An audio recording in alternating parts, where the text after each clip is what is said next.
С раннего утра к центральной городской мечети стягивается народ. Имам-хатыб мечети Нуриджан Хазрат размеренно произносит проповедь. По традиции для мужчин Курбан-байрам начинается омовением, затем они одеваются в чистые одежды и отправляются в мечеть для чтения праздничного намаза. Вот и Рафик Юсупов в числе первых посетителей мечети. Пришел не один, привел с собой своего сына.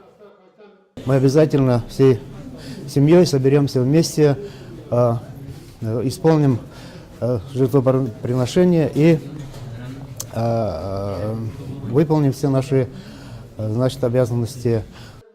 Курбан-байрам – мусульманский праздник, знаменующий завершение хаджа. Отмечается по прошествии 70 дней после Ураза-байрам на 10-й день месяца Зуль-хиджа. И он считается самым большим праздником мусульман. В день празднования Курбан-байрама во всех мечетях нашего района прочитали праздничные намазы и хутбу.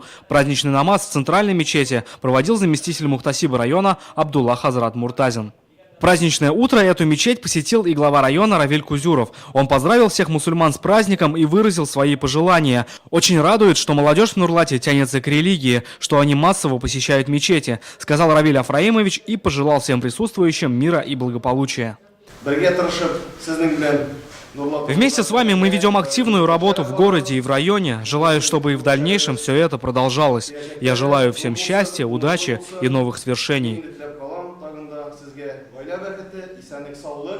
А вот и приблизилось время намаза, и мужчины, встав в один ряд, приступили к его чтению. В праздник Курбан-байрам, проводимый раз в год, мусульмане в составе своих семей ходят в гости к родственникам, соседям, совершают добрые поступки и стараются удостоиться милости Аллаха. Благодарность за угощение, помощь бедным и нуждающимся, а также раздача пожертвований садака приближает человека к Аллаху. А после утреннего намаза мусульмане отправились на кладбище, где вспомнили всех усопших. Праздник продолжился жертвоприношением.